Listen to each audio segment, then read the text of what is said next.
Friends, welcome to ஹஸ்பியஸ். எல்லாம் எப்படி இருக்கீங்க?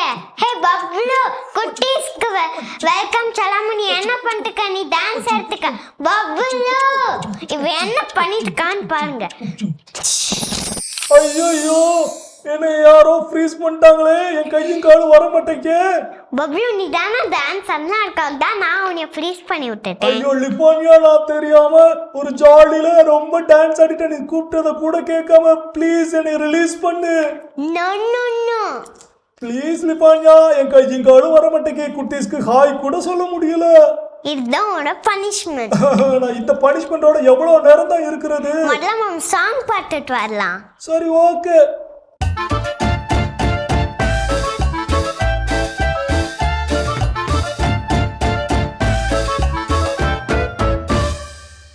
என்ன குட்டீஸ், இன்னைக்கு ஒரு சாங் கத்துக்கலாமா? ஓகே, புது சாங் கத்துக்கிற போலாம். ஓகே. பாட தெரியல, ராகம் புரியல, நான் இயேசுவோட செல்ல பிள்ளைங்க. பாட தெரியல, ராகம் புரியல, நான் இயேசுவோட செல்ல பிள்ளைங்க. 1 1 2 இயேசு நம்ம ஃப்ரெண்டு, நான் இயேசுவோட செல்ல பிள்ளைங்க. 1 1 2 இயேசு நம்ம ஃப்ரெண்டு, நான் இயேசுவோட செல்ல பிள்ளைங்க. 2 2 4 இயேசு நம்ம ஆளு, நான் இயேசுவோட செல்ல பிள்ளைங்க. 2 2 4 இயேசு நம்ம ஆளு, நான் இயேசுவோட செல்ல பிள்ளைங்க.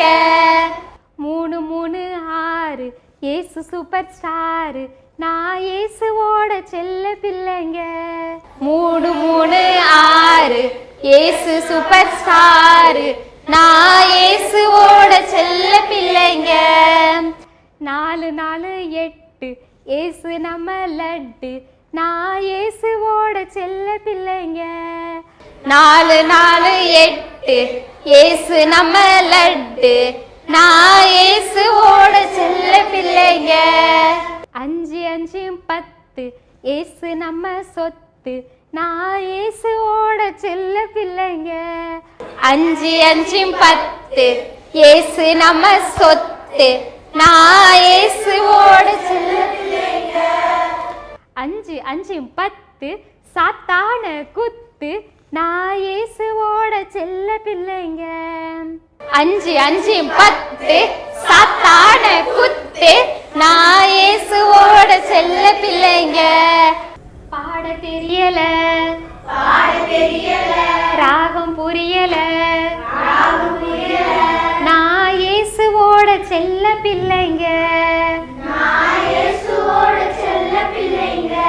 பாட தெரியல, ராகம் புரியல, நான் இயேசுவோட செல்ல பிள்ளைங்க.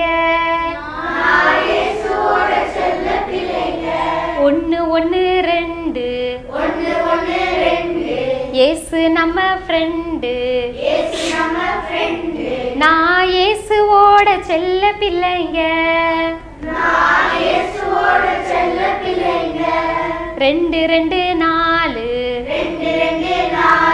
இயேசு நம்ம ஆளு, நான் இயேசுவோட செல்ல பிள்ளைங்க. 3 3 6 இயேசு சூப்பர் ஸ்டாரு,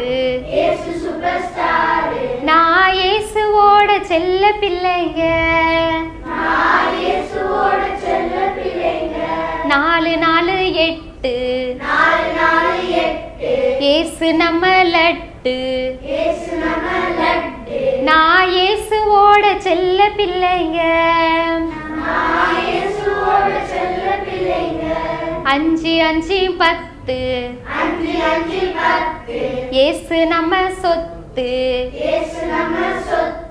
நான் இயேசுவோட செல்ல பிள்ளைங்க. 5 5 10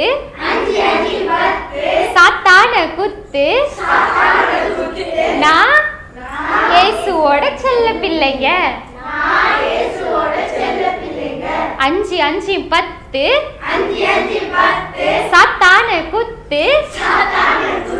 நான் இயேசுவோட செல்ல பிள்ளைங்க. சூப்பர் குட்டீஸ், அழகா பண்ணுனீங்க.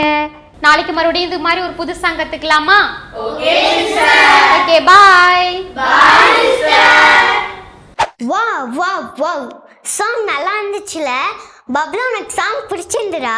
போல்டிஃபானியா, நீ தான் என்னை ஃப்ரீஸ் பண்ணிட்ட. என்னால அந்த சாங்கை முழுசா கூட பார்க்க முடியல. சரி சரி, இப்போ ரிலீஸ் பண்ணி விடுறேன். Thank you. அப்பாடா, இப்போதான் என் கையும் காலும் நல்லா வருது. இல்லன்னு வச்சுக்கோ, நான் இப்படியே நின்றுட்டு இருந்திருக்கணும்னு பயந்துட்டேன். தேங்க்யூ லிஃபானியா. அப்படிலாம் பண்ண மாட்டேன். பண்ண மாட்டியா? Okay okay, thank you. ஓகே, இப்போ நம்ம அடுத்து இன்னைக்கான பைபிள் ஓமை என்னன்னு பார்த்துட்டு வரலாமா? பார்க்கலாமே.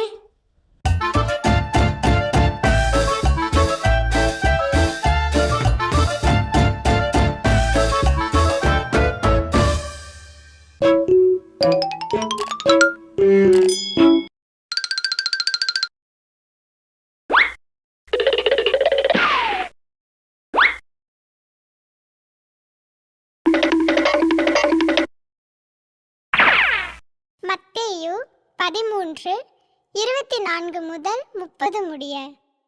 இயேசு அவர்களுக்கு எடுத்துரைத்த வேறு ஓர் உவமை. விண்ணரசை பின்வரும் நிகழ்ச்சிக்கு ஒப்பிடலாம். ஒருவர் தம் வயலில் நல்ல விதைகளை விதைத்தார். அவருடைய ஆள்கள் தூங்கும்போது அவருடைய பகைவன் வந்து கோதுமைகளுக்கிடையே களைகளை விதைத்துவிட்டு போய்விட்டான். பயிர் வளர்ந்து கதிர்விட்ட போது களைகளும் காணப்பட்டன. நிலக்கிழாருடைய பணியாளர்கள் அவரிடம் வந்து, ஐயா, நீர் உமது வயலில் நல்ல விதைகளை அல்லவா விதைத்தீர், அதில் களைகள் காணப்படுவது எப்படி என்று கேட்டார்கள். அதற்கு அவர், இது பகைவனுடைய வேலை என்றார்.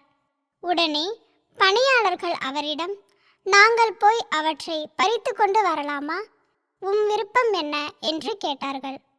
அவர், வேண்டாம், களைகளை பறிக்கும்போது அவற்றோடு சேர்த்து கோதுமையையும் நீங்கள் பிடுங்கிவிடக்கூடும். அறுவடை வரை இரண்டையும் வளர விடுங்கள். அறுவடை நேரத்தில் அறுவடை செய்வோரிடம், முதலில் களைகளை பறித்து கொண்டு வந்து எரிப்பதற்கென கட்டுகளாக கட்டுங்கள், கோதுமையையோ என் களஞ்சியத்தில் சேர்த்து வையுங்கள் என்று கூறுவேன் என்றார். ஹாய் குட்டீஸ், எப்படி இருக்கிறீங்க? இன்னைக்கு நம்ம இன்னொரு உவமையை பற்றி நாம் சிந்திக்க போகிறோம். ஆண்டவர் இயேசு களைகளை பற்றி சொல்லுகிறாரு. அதே வயலில் நம்ம எல்லாம் வீட்டில், நீங்கள் கிராமத்தில் போனீங்கன்னா நீங்கள் பார்ப்பீங்க, கிராமத்தில் விவசாயம் செய்கிற இடத்துல விதைகள் விதைத்திருப்பாங்க, நெல் விதைச்சிருப்பாங்க, நிறைய களைகள் வரும். அந்த களைகள் ஆபத்தானது. நல்ல பயிர்கள் வளர்வதற்கு அது இடையூறலாக இருக்கும். இது சாப்பிட வேண்டிய சக்தியெல்லாம் அந்த களைகள் எடுத்து விடும். அதனால் களைகளை கண்டுபிடித்து எடுத்து எறிவது அவசியமானது. அதனால தான் அப்பா அம்மா, நீங்கள் பாருங்கள், அப்பா அம்மா சொல்லிக்கிட்டே இருப்பாங்க, இப்படி செய்யாத, அப்படி செய்யாத, இப்படி பேசாத, அங்கே போகாத, படி, இப்படி செய். ஏன்னா அப்பா அம்மா வந்து உங்களை செதுக்கிக்கிட்டே இருக்கிறாங்க. நீங்கள் சின்ன பிள்ளைங்க, வளர்றீங்க. அதனால் அப்பா அம்மா சொல்கிற பேச்சை கேட்கணும் அப்படின்னு நமக்கு எப்பவுமே சொல்லிக் கொடுக்குறாங்க. உங்களுக்கெல்லாம் தெரியும், 10 கட்டளைகளுடைய 4வது கட்டளை, தாய் தந்தையை போற்று. தாய் தந்தை சொல்லி கொடுப்பதை கேளுங்க. ஏன்னா அவங்க அனுபவம் மிக்கவர்கள். அதனால் நீங்கள் யாரோட நீங்கள் பழகுறீங்க, யார்கிட்ட பேசுகிறீங்க, ரொம்ப அவசியமானது. அப்போ நம்ம வாழ்க்கையில் என்ன கலைகள் நம்மகிட்ட இருக்குது, நம்ம சுற்றியே இருக்கோம், கூடவே இருக்கோம், நமக்கு தெரியறதில்ல. பாருங்களேன், உதாரணத்துக்கு இந்த செல்ஃபோன், நம்ம எல்லாருக்கும் பிடிச்ச ஒரு பொருள் இதுதான். செல்ஃபோன் இல்லை, நம்ம நெஞ்சத்திற்கு நெருக்கமான ஒரு பேபி மாதிரி கூடவே வச்சுருப்போம். இந்த செல்ஃபோன் ஒரு நல்லது, அற்புதமானது. இதில் இருக்க நம்ம எல்லாரோடையும் தொடர்பு கொள்கிறோம், எல்லா விஷயங்களும் தெரிந்து கொள்கிறோம். ஆனால் இது ஒரு கலையாக மாறிடும். எப்போ இதையே வச்சு நான் நோண்டிக்கிட்டு படிக்கிறது விடுகிற போது இது ஒரு கலையாக மாறிடும், தேவையில்லாத ஒரு பொருளாக மாறிடும், ஆபத்தானதாக மாறிடும். டிவி ரிமோட், டிவியில் பார்க்குறோம், கார்ட்டூன் பார்க்குறோம், ஏதோ ஒரு ஷோ பார்க்குறோம். இந்த டிவி ரிமோட் பார்த்து நம்ம டைம், ஸ்க்ரீன் டைம் இவ்வளோ தான் வைக்கணும் தேவை அப்படின்னு நம்ம வச்சு கண்ட்ரோலாக பார்க்கும் போது அது பயனுள்ளதாக இருக்கும். ஆனால் இது எந்த நேரமும் வச்சுக்கிட்டு பார்த்துக்கிட்டே இருக்கும் போது இது என்னை அடிமைப்படுத்தும். இது ஒரு கலையாக மாறிடும். இது என்னுடைய வளர்ச்சிக்கு தடையாக மாறி போகும். இது நமக்கு எல்லாருக்கும் தெரியுது. ஒரு கட்டர், பேப்பரை கட் பண்ணலாம், ஆர்ட் ஒர்க் சேர்த்து பயன்படுத்தலாம், நிறைய விஷயங்களுக்கு, கார்டனிங்க்கு பயன்படுத்தலாம். இதுவே கையை கிரியிட்டால் ஆபத்தாக போயிடும். அப்போது இந்த கலைகள் எல்லாம் நம்மகிட்ட தான் இருக்குது. நல்லதாக யோசித்து செய்யும் போது அது நல்லதாக பயன் தரும். ஆனால் அதை தவறாக நம்ம பயன்படுத்துகிற போது, அதையே எந்த நேரமும் நான் வச்சுக்கிட்டு பார்த்துட்டு இருக்கும்போது அது எனக்கு தீமையை விளைவிக்கும். அப்போ எனக்கு இது நல்லதா கெட்டதான்னு தெரிஞ்சிருக்கணும்.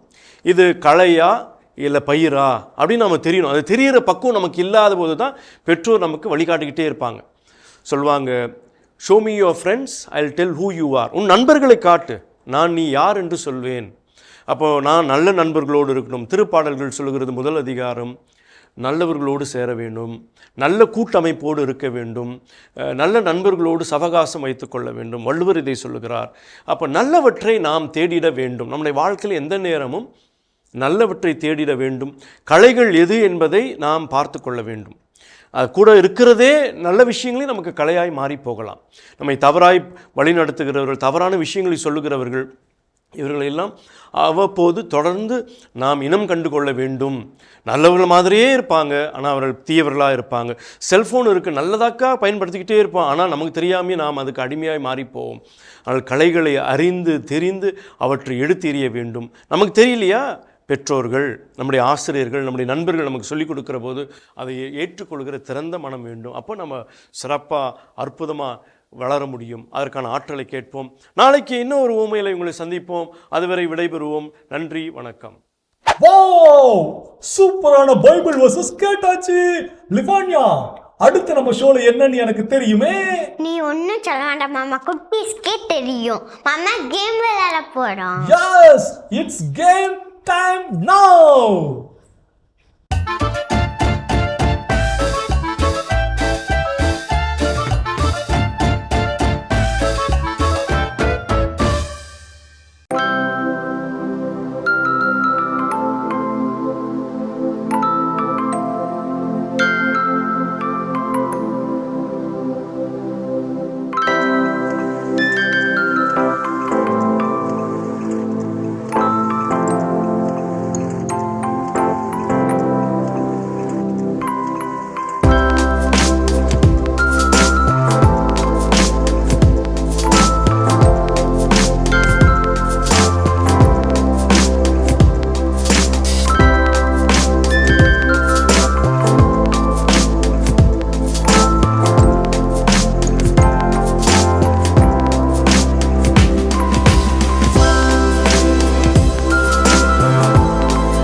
ஆமாண்ணா, குட்டீஸ்க்கு மட்டும் இல்ல, கேம் எனக்கும் ரொம்ப பிடிச்சிருந்தது.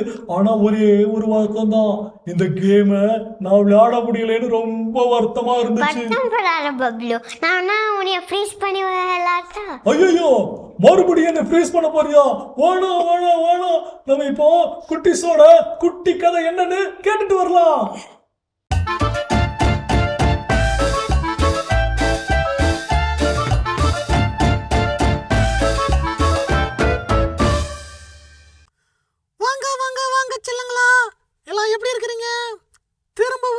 HBSல உங்களை சந்திக்கிறது எனக்கு ரொம்ப ரொம்ப சந்தோஷமா இருக்கு.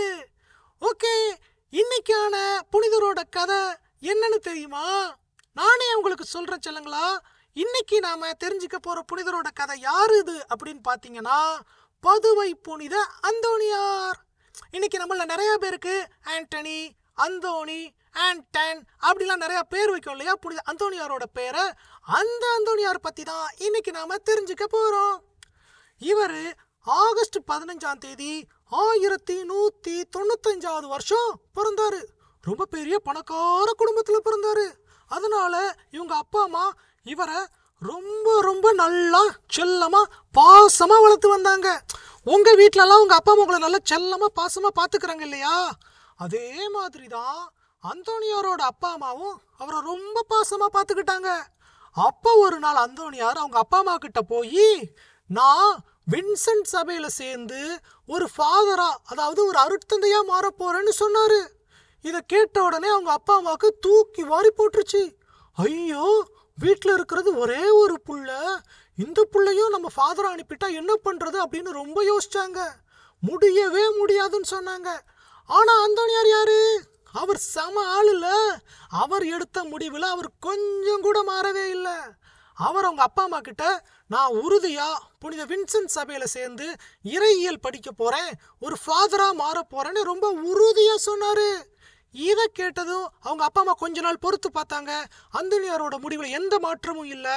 அதனால அவங்க அப்பா அம்மாவும், சரி ஓகே, உன்னுடைய விருப்பம் தான் எங்களுடைய விருப்பம் அப்படின்னு சொல்லி அந்தோணியாரை இறையியல் படிக்கிறதுக்காக அனுப்புனாங்க. புனித அந்தோணியாரும் வின்சென்ட் சபையில சேர்ந்து நல்லா இறையியல் படிச்சு ஒரு பெரிய அருட்தந்தையா வந்தாரு. அப்போ அவருக்கு அவங்க இருந்த அந்த மடத்துல என்ன பொறுப்பு கொடுத்தாங்க தெரியுமா? வந்தவங்களெல்லாம் வெல்கம் பண்ணக்கூடிய ஹாஸ்பிட்டாலிட்டி, அதாவது விருந்தோம்பல் பண்ணக்கூடிய பொறுப்பை புனித அந்தோணியார் கிட்ட கொடுத்தாங்க. அவரும் ரொம்ப ரொம்ப ரொம்ப ரொம்ப சூப்பரா அந்த வேலையை செஞ்சாரு. அப்போ பிரான்சிஸ்கன் சபையை சேர்ந்த சில துறவிகள் இவங்களுடைய மடத்துக்கு வந்தாங்க. அவங்க ஆளும் ட்ரெஸ்ஸும் கொஞ்சம் வித்தியாசமா இருந்த உடனே அந்தோணியார் அவங்க கிட்ட போய், நீங்க யாரு, எங்க இருந்து வாரீங்கன்னு கேட்டாரு. அப்போ புனித பிரான்சிஸ்கன் சபையை சேர்ந்த அந்த குருக்கள், நாங்க பிரான்சிஸ்கன் சபையை சேர்ந்தவங்க, நிறைய இடங்களுக்கு போய் நாங்க நற்செய்தி அறிவிப்பு பணி செய்வோம். அப்படி போர்ச்சுகீஸுக்கு போன எங்களுடைய துறவி 2 பேர் இறந்துட்டாங்க. அவங்களுடைய உடலை இங்க கொண்டு வர்றதுக்காகத்தான் நாங்க இங்க வந்திருக்கோம்னு சொன்னாங்க. அந்தோணியாருக்கு ஊர் ஊரா போய் நற்செய்தி அறிவிக்கிறதா, அப்படின்னா என்ன அப்படின்னு சொல்லி ரொம்ப ஆச்சரியமாய் போய் அந்த சபை துறவிங்க கிட்டயே அது எப்படியெல்லாம் வேலை செய்யணும், என்னெல்லாம் பண்ணணும் அப்படின்னு கேட்டு தெரிஞ்சுக்கிட்டாரு. அவருக்கு ஒரு ஆசை, நாமளும் இதே மாதிரி ஊர் ஊரா போய் நற்செய்தி அறிவிச்சா எப்படி இருக்கும் அப்படின்னு சொல்லி புனித வின்சென்ட் சபையில இருந்து புனித பிரான்சிஸ்கன் சபையில சேர்ந்துடலாம் அப்படின்னு சொல்லி தன்னுடைய தலைமை அருட்தந்தை கிட்ட போய் அதற்கான பெர்மிஷனையும் வாங்கினாரு. அந்த பெர்மிஷனும் அவருக்கு கிடைச்சது. கிடைச்ச அப்புறம் என்ன பண்ணார் தெரியுமா? நிறைய நாடுகளுக்கு போய் நிறைய இடங்கள்ல இயேசு கிறிஸ்துவை பத்தி நற்செய்தி அறிவிச்சாரு. இப்படி இருந்தப்போ ஒரு நாள் அவர் தங்கி இருந்த இடத்துல ஒரு நாள் பூச வைக்க வேண்டிய ஃபாதர் வரல. பூச வைக்க வேண்டிய ஃபாதர் வரலன்னா என்ன பண்ணுவாங்க? இன்னொரு ஃபாதர் யாராவது ஒருத்தவங்க பூச வைக்கணும் இல்லையா? அதே மாதிரி இன்னொரு ஃபாதரா யாரை கூப்பிட்டாங்க தெரியுமா? நம்ம அந்தோணியாரை தான் கூப்பிட்டாங்க. அவரும் பூச வைக்கிறதுக்கு வந்தார். வந்து அவருடைய மறையுரையை கேட்ட எல்லாருமே வேற லெவல்ல ஆஹா ஓஹோ அப்படின்னு சொல்ற அளவுக்கு அவருடைய பிரசங்கம் ரொம்ப ரொம்ப ரொம்ப சூப்பரா இருந்துச்சு. இதை பார்த்ததுக்கு அப்புறம் நிறைய இடங்கள்ல அவரை மறையுரை வைக்க கூப்பிட்டாங்க. அவரும் மறையுரை எழுதுறதுல வேற லெவல், ரொம்ப ரொம்ப சூப்பரா பிரசங்கம் பண்ணுவாரு. அவருடைய பிரசங்கத்தை கேட்டு நிறைய பேர் மனசு மாறினாங்க தெரியுமா ஃப்ரெண்ட்ஸ்? இப்படி இருந்தப்போ இப்போ நம்ம சொல்கிறோம் இல்லையா ஒரு விஷயம், என்னன்னு உங்களுக்கு ஞாபகம் இருக்கா? நம்ம அப்பா அம்மாலாம் சொல்லியிருப்பாங்க, ஏதாவது ஒரு பொருள் காணாமல் போச்சுன்னா புனித அந்தோணியார் கிட்ட வேண்டினீங்கன்னா அந்த காணாமல் போன பொருள் கிடைக்கும்னு சொல்லுவாங்க இல்லையா, அதுக்கான நிகழ்வு இப்பதான் நடக்குது. அதைத்தான் நம்ம கதையில இப்ப கேட்க போறோம். அவர் நிறைய மறையுரை எழுதி வச்சு அதை நிறைய இடங்கள்ல பிரசங்கமா கொடுத்ததுனால அவர் கூட இருந்த ஒருத்தர் ஒரு நாள் அந்தோனியாருக்கு தெரியாம அந்த புக்கை நைஸா தூக்கிட்டு போயிட்டாரு. அந்தோனியார் அதை காணும் அப்படின்னு தெரிஞ்சதும் ரொம்ப பதறிட்டாரு. அப்ப அவர் கூட இருந்த இன்னொரு குரு, நீ இயேசு கிறிஸ்து கிட்ட ப்ரேயர் பண்ணு, காணாம போன பொருள் கண்டிப்பா கிடைக்கும்னு சொன்னாரு. இந்த பக்கம் அந்தோனியார் முழங்கால் போட்டு இயேசு கிறிஸ்து கிட்ட ப்ரேயர் பண்ணிட்டு இருக்காரு. அந்த பக்கம் அந்த புக்கை எடுத்துட்டு போனவருக்கு ஒரு மிகப்பெரிய குற்ற உணர்ச்சி வந்துருச்சு. ஐயோ, நம்ம தப்பு பண்ணிட்டோமே, அந்த தப்பை சரி பண்ணணுமேன்னு சொல்லி அந்தோனியார் ப்ரேயர் பண்ணிட்டு இருந்த கேப்ல இவர் எடுத்துட்டு போன புக்கை கொண்டு வந்து திரும்ப அதே டேபிள்ல வச்சிட்டாரு. அந்தோனியார் ப்ரேயர் முடிஞ்சு திரும்பி பார்த்தா அந்த புக்கு அங்கதான் இருந்துச்சு. இதனாலதான் இன்னைக்கு நம்ம ஏதாவது பொருள் காணாம போச்சுன்னா அந்தோனியார் கிட்ட கேட்கிறோம். அவர் நமக்காக இயேசு கிறிஸ்துட்ட கேட்டு காணாம போன பொருளை கண்டுபிடிச்சு தர்றதுக்கு உதவுறாரு. ஓகே, நம்ம கதைக்குள்ள வருவோம். அடுத்து என்ன நடந்துச்சு தெரியுமா? இப்படியே பல இடங்களுக்கு அவர் நற்செய்தி பணி செஞ்சதுனால அவருடைய புகழ் உலகெல்லாம் பரவுச்சு. இதை தெரிஞ்சுக்கிட்ட அப்போதைய திருத்தந்தை புனித 9ஆம் கிரகோரி அவரை ரோமைக்கு வர வச்சு அங்க மறையுறை சம்பந்தப்பட்ட புத்தகங்களை எழுத வச்சாரு. இப்படி நிறைய மறையுறைகளை புத்தகமா வெளியிட்டதுனால அது பலருக்கு உதவியா இருந்துச்சு. பல அருட்தந்தையர்கள் அவங்களுடைய மறையுறை கொடுக்கறதுக்காக புனித அந்தோனியாரோடைய மறையுறையை பயன்படுத்தினாங்க, ரெஃபரன்ஸ் எடுக்கிறதுக்காக. அதே மாதிரி அந்தோனியாரோடைய மறையுறையை கேட்ட பலர் மனம் மாறினாங்க. அவர் வாயில நிறைய புதுமைகளும் நடக்க ஆரம்பிச்சது.